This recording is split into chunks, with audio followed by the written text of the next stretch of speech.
Happy Friday the 13th. Most importantly, happy Tupac Day.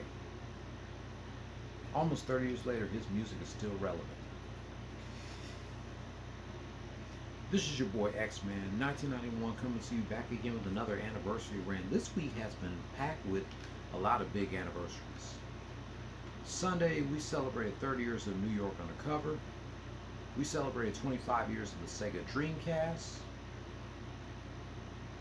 We celebrated 28 years of Crash Bandicoot, 26 years of Spyro the Dragon.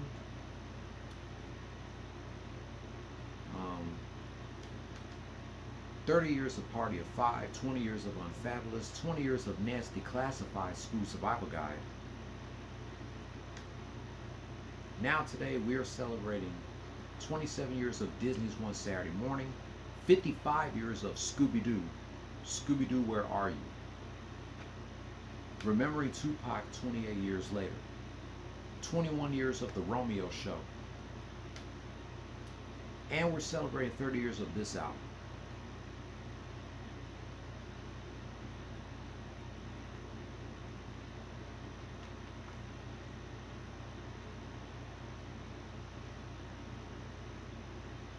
September 13th, 1994, the Notorious B.I.G. released his debut album, Ready to Die, under Bad Boy Records. This album hit number 15 on the Billboard 200 and number 3 on the top R&B/hip-hop albums chart and was certified 6 times platinum. This is considered one of the best hip-hop albums of all time and one of the best albums of the 90s decade. 4 singles from the album, including Warning, Juicy, Big Papa, and One More Chance. Method Man was the only guest appearance on this album, on track number 9, The What.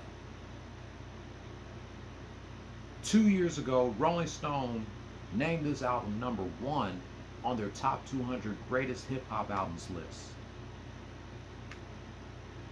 I don't have a problem with Ready to Die being number 1, but in my opinion, The Chronic or Illmatic should have been number 1 on that list.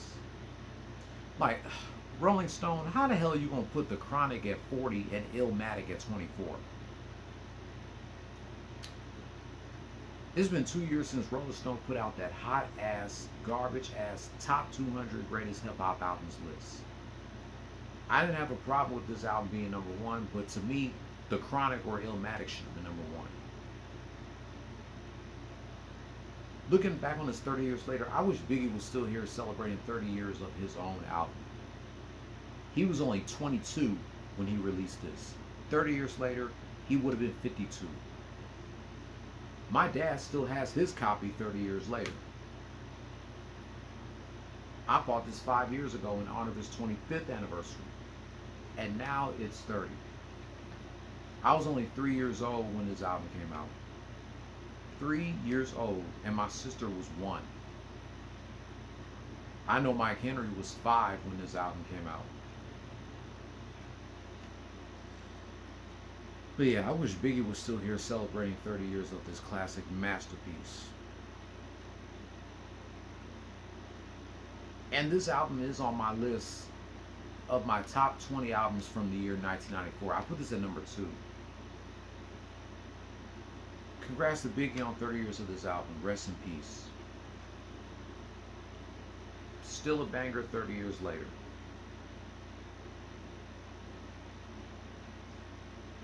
That's going to wrap up my quick short rant celebrating 30 years of the Notorious B.I.G.'s Ready to Die album.